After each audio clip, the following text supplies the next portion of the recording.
We're delighted to have as our guest today the unconventional economist, Leith Van Onselen. Welcome, Leith. G'day, Dave. Thanks for having me on again. A pleasure. Now, Jim Chalmers, Dr. Chalmers, the Treasurer, has been suggesting that the Reserve Bank's interest rates are smashing the economy, but we find that BlackRock, the major institution, New York institution, has come out and said something very open, very provocative, and it said that this is just a diversion. The Treasurer is trying to hide the fact that it's the Albanese government's expenditure which is smashing the economy because of inflation. Who is correct? Look, it's a bit of both. I mean, Treasurer Chalmers is clearly panicking, right? So Labor has been trying to run the line that, that they've identified cost of living as a key concern amongst voters, which it is, and they're correct to do so. However, a recent poll by Redbridge Polling Group that was released earlier this month showed that only 24% of those surveyed could identify a single thing that the Albanese government has done that has assisted them in their cost of living. So effectively, 3/4 of Australians do not believe that the Albanese government's helping with cost of living. And as a result, Jim Chalmers is panicking. He realises that if they don't get rate cuts before the next election, which is due at latest May next year, that there's a very strong chance they could lose government. They could be a one-term government or be, shoved into a minority government with the Greens. And so effectively, Jim Chalmers is trying to pressure the Reserve Bank of Australia to cut interest rates. And you only have to look across the pond at New Zealand at what's happened. So the Reserve Bank of New Zealand cut interest rates last month, unexpectedly. And the incumbent national government, which is a fairly new government, received a big bounce in the polls. It's also consumer confidence has jumped in New Zealand, and also government confidence has increased. So I think Jim Chalmers knows that the secret to being re-elected is the Reserve Bank of Australia cutting interest rates. Now, the problem is, and this is where the BlackRock criticism is correct, the federal government's excessive spending is one of the reasons why we have high inflation and also higher interest rates. So the latest national accounts showed that the public sector expanded by 1.5% in the June quarter, whereas the private sector, the market sector, actually fell by 0.6%. So effectively, the private sector economy is crashing. So the overall economy grew by 0.2%. We had 2.4% population growth, so we're going backwards per capita. But without that government spending, the private sector actually fell by 0.2% before population growth. So we have a private sector that is getting smashed, so he's correct to say so. But he's not identifying the fact that this excessive government spending is pumping demand in the economy while the Reserve Bank's trying to slow demand through interest rates. So obviously, if the federal government's going to keep pumping demand through the public sector, the Reserve Bank's going to have to hit the brakes and try and slow the private sector more through interest rates. And that's exactly what's happening. And it's worth pointing out that public demand, so the economy is split up into three segments: the household sector, which is the largest, government and public sector. The public sector's share of the economy hit an all-time high of 27.3% in the June quarter. It's never been that high before. And that just shows you, David, that basically the economy has been driven by, number one, population growth. Got about nearly 2.5% population growth last financial year, as well as this record government spending. And the flip side of that is that the private sector is getting smashed. And it's getting smashed by the Reserve Bank because the Reserve Bank has to keep interest rates higher to compensate for this excessive government spending and also the population growth. So the Reserve Bank has a duty, hasn't it, to keep inflation or get rid of inflation from the economy, and its only tool seems to be the interest rates. Is that right? Yeah, unfortunately, the Reserve Bank only has one tool. It's got a single blunt tool, which is interest rates, to try and keep inflation between its legislated target of 2 to 3%. So, we're currently running at 3.4%, if you believe the monthly inflation indicator. So we're obviously running ahead of that. The underlying inflation, once you strip out the volatiles, by memory was about 3.8%. So it's above the target. And so the Reserve Bank is using its one tool, which is interest rates, to try and slow down demand. And this single tool hits households the hardest and hits the private sector the hardest, because the non-market sector, or the public sector, is basically insulated. So all the spending on the NDIS and aged care and all these other areas isn't subject to market forces, and that sort of spending is independent of interest rates. So the Reserve Bank's effectively applying the brake harder than it needs to, or than it should, to compensate for this, extra spending by the federal government. There seems to be a view in Canberra that if there's a problem in Australia, there's one solution, there's a universal solution. That is, it should be centralised and uniform from Canberra, devised by Canberra, and that a lot of money should be involved. And I think we see that in education, for example, where massive amounts of money have gone into education, yet we've seen at the same time the standards measured internationally, standards of the results seem to be falling. Yeah, and that's certainly, with respect to sort of NAPLAN testing and all those sorts of things. We're also seeing it in the higher education space. So, the quality of our tertiary education system has taken a big dump.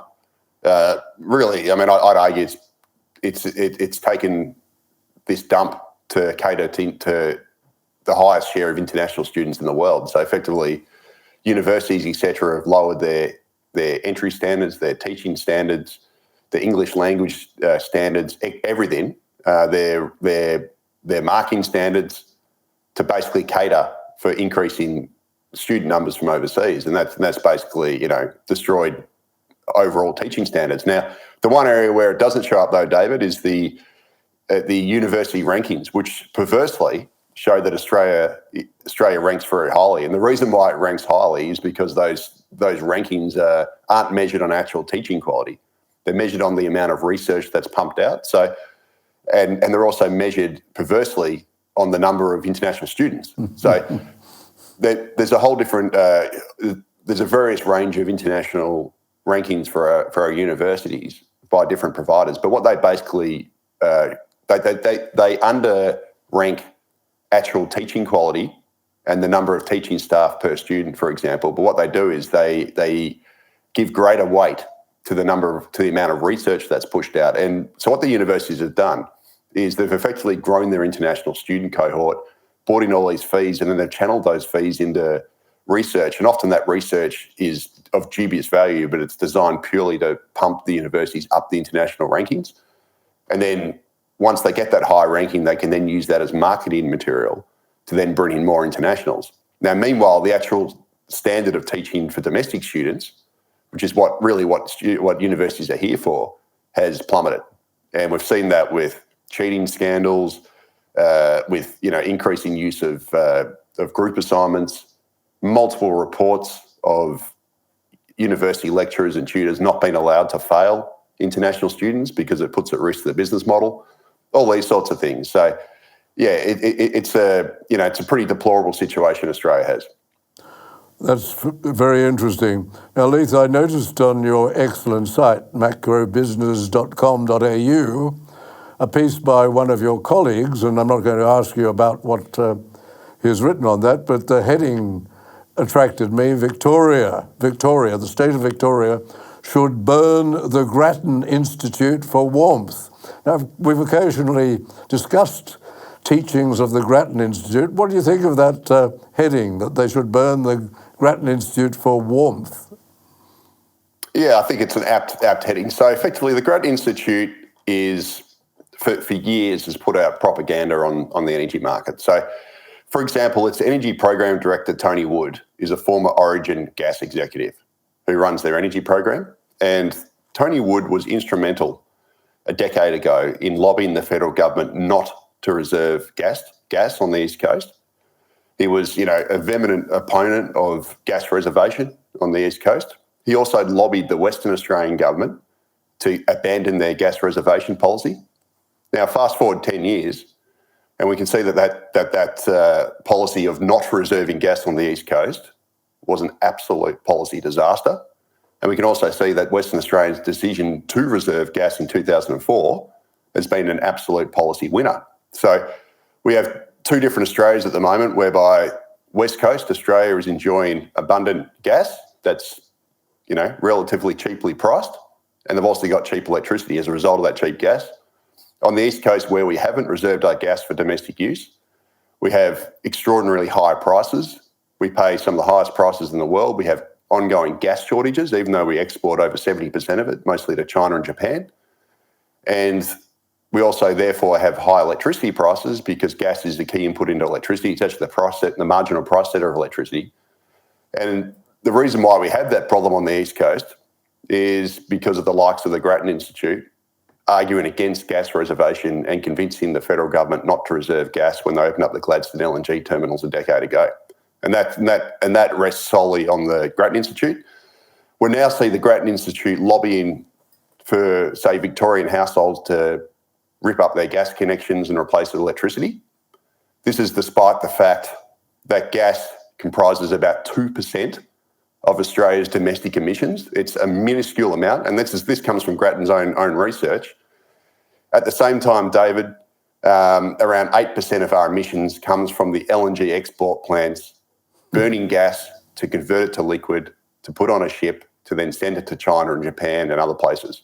So we have the Grattan Institute effectively lobbying and telling Australians that we've got to get rid of our gas appliances for residential use, which use a tiny amount of gas. We use less gas for residential than we use to convert it to liquid to then export the gas to Asia, whilst the Grattan Institute ignores the massive amounts of gas used in our exports. Personally, it's deplorable the way they've acted on energy. Quite frankly, it's deplorable. And it's not just the gas area where the Grattan Institute has been deplorable, it's also immigration. So the Grattan Institute is sponsored by the Scanlon Foundation, which was set up by by Peter Scanlon, who's among other things, a real estate developer. And it's a big Australia lobby, the Scanlon Foundation. And the Grattan Institute's migration research is sponsored by the Scanlon Foundation. The Grattan Institute is also housed at the Melbourne University, which is also obviously pro more international students and more immigration. So we also have the Grattan Institute pumping out copious propaganda in favour of big Australia immigration, often using spurious arguments, which don't pass the evidence test. To be quite frank, I'm not a fan of that outfit. I can see that. Now, I must compliment you and your organisation for your website, macrobusiness.com.au, not only for the content of the articles, but you really have very good headlines. And one of your pieces is headed, "The Bloat in the Construction Industry, which is now dominated by suits." What is that all about? Yeah, look, it's interesting. So, obviously we've got a housing crisis, housing shortage at the moment. I mean, I'd argue that's mostly because we've got extreme immigration, not that we're not building enough houses. But the interesting thing about it, David, is that Australia's construction workforce, so, the number of workers in the construction industry has actually grown a lot faster than other industries. So, for example, since 1994, Australia's construction industry has expanded by 126%. And that compares to around 50% increase across the broader, economy. So it's expanded at more than double the rate of the economy. Australia also has one of the highest shares of construction workers in the world. So according to the OECD, 5% of Australia's population last year was employed in construction, and that compares to an OECD average of 3.3%. So based on the headline figures, you'd think, gee, we have a lot of construction workers. The problem with it is, David, is that we have a lot of construction workers, construction industry workers, I should say, not actual construction workers. Unfortunately, a lot of Australia's construction industry workers are people in suits rather than people on the tools. So, just to put some numbers around that, the share of the construction industry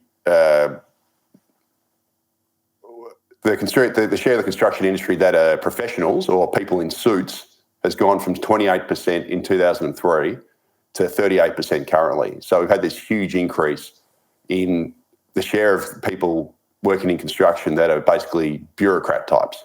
So they're administrators. They're people who run their levels of management. They're not people actually working the tools to actually build the stuff that we need. So, and this has actually contributed negatively to Australia's productivity growth, because productivity growth in the construction industry has actually declined quite significantly over the last decade, and that's been driven by this increase in suits. So the decline in Australia's construction sector productivity is not because of poor practices by tradies.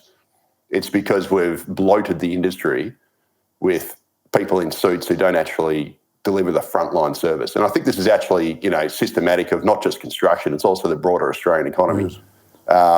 We've seen the bloating of suits, in bureaucracies across, the universities, whereby we have administrators now overtake rather than teachers, the public service, utilities, etc. Like pretty much across the Australian economy, most big businesses, we've had this big bloat and bureaucracy.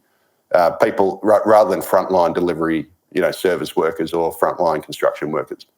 Well, we've seen that in universities, haven't we, with former politicians and a former manager for the ABC being turned into vice-chancellors, given the title professor and paid an enormous amount of money, whereas once upon a time a vice-chancellor was one of the professors and received a bit more than the other professors, but was really an academic. I also notice in the construction industry, the politicians, who obviously have too much time on their hands, have got it into their minds that there has to be some balance of sexes, of the two sexes in the construction industry, and they're very worried, for example, that there aren't enough women in the construction industry. And I noticed that now when you drive past a new building, the people who are holding the signs, the traffic signs outside, are invariably young women who do this, because they obviously have to satisfy some ideological quota that the politicians have imposed as to the number of females you have to have in the construction industries, which seems to be stupid. I think it should be left just to the market. I noticed another... Absolutely. I mean, pretty much in every profession, it should be just getting the best person for the job. It shouldn't matter what your gender is. And, are we going to start seeing the same in industries that are dominated by women? I mean, we're going to start seeing, advocacy for men to work in those industries. I mean, let's just get the best person for the job, right? It doesn't matter what their gender is or sexual orientation or anything else. It doesn't matter. None of this stuff matters. But what we're seeing this, pretty much everywhere. And the latest example of this, David, is actually, Victoria's big build infrastructure project. So you've probably heard of this. I honestly say it's one of the worst infrastructure projects I've ever seen. But the Victorian government wants to commit $200 billion to build a 90-kilometre suburban rail loop around Melbourne, which is basically a rail loop to nowhere. Like, it's completely unnecessary. It was the brainchild of the former premier. It's going to cost about $200 billion according to the Parliamentary Budget Office. And anyway, the project's been copying a lot of flack down in Victoria because Victoria's drowning in debt. This project's going to divert scarce resources away from other infrastructure projects for decades. It's an absolute boondoggle. And one of the things that Victorian government's been doing is it's been advertising that this rail project's going to be the first project ever to have an all-women tunnel digging crew, and they're advertising this as a bonus. And I'm like, well, nobody cares who digs the tunnel. We just want projects that make sense, that are delivered on time and on budget, and meet all rigorous cost-benefit analysis and other analysis. But the Victorian government hasn't done any of that, and now they're running marketing materials saying that the suburban rail loop is going to be built. Is going to be basically, have the world's first all-women boring crew to build the tunnel, and to make matters worse, David, in the advertisement for it, they've said that no prior experience is required. I'm like, surely this is something which needs an experienced tunnel crew to do. Like, this is, you'd imagine it's fairly technical and requires some skills, but the Victorian government to try and get over some gender diversity quota is now advertising that the tunnel is going to be the world's first all-women's crew. I mean, what are they going to paint the tunnel borer pink? I mean, who cares? But it's just ridiculous. And this is all a distraction to divert attention away from this project, which isn't needed, is going to cost a small fortune, is probably going to bankrupt the state, or potentially could bankrupt the state and lead to credit rating downgrades, and is going to divert funding for decades from Melbourne's growth areas where infrastructure is actually needed. And this is the kind of, farcical stuff we see now, where it's all based on identity politics rather than just, get the best person for the job and build the best projects that make sense. I've noticed in the council area in which I live, which is Waverley, which covers Bondi, I've noticed that there seems to be no rules about having females in one particular activity. When the people come around to collect the garbage, they always seem to be men. There don't seem to be any women working on the garbage trucks. And I would have thought Waverley Council would have a policy about that. Yeah, I mean, look, the way it is, we're always going to have professions where we're going to have some professions that are going to be male-orientated, some professions that are going to be female-orientated. What does it matter? I mean, if women want to do that job, yeah, great. If men want to do it, great. But you just have to get the best person for the job. Yes. No matter what their gender is or anything else. None of this stuff matters. But you have these policymakers who try and, box tick and create these erroneous metrics and, diversity ratios and all this sort of stuff. And they just try and meddle in the market. It's just obscene. The ordinary person doesn't care about this stuff. We just want our services delivered efficiently and, at lowest cost. And, that should be the same across the whole economy. Get the best person for the job. That's simple. Good, thank you. And to conclude, because we're running out of time, can I ask you just briefly about one of your pieces, money laundering in Aussie property? What is this money laundering in Aussie property? All right, so just to cut a long story short, I used to work at the Australian Treasury between 2003 and 2006. And back in about 2004, I worked next to the team that, was responsible for this. This is how long it's gone on for. So, basically in 2006, thereabouts, Australia agreed to implement global laws on anti-money laundering into Australian property. And fast forward to 2024, and we're one of the only nations in the world that is yet to implement those laws. So what it's meant is that so-called real estate gatekeepers, which are real estate agents, accountants and lawyers, etc., in Australia are not subject to anti-money laundering laws like they are in just about every other country who implemented these rules. They're globally agreed rules by the Financial Action Task Force. And what it's basically meant is that Australia has become a honeypot for laundered funds, for dirty money from overseas, especially from China. And, fast forward, was it 15 years or something? We're still waiting for these rules to come in. 17 years, I should say. And Labor has finally committed to implement these rules. But then again, the last several governments also agreed to implement these rules and then balked at the 11th hour. So, effectively, we're still waiting for these anti-money laundering rules to be implemented in Australia, and we need to basically cut that loophole which makes Australian housing a honeypot for laundered funds.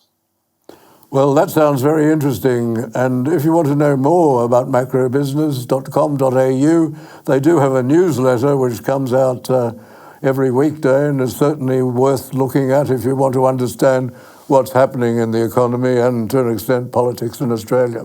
Thank you very much, Leith. Looking forward to the next time you're available. Thank you. Thank you.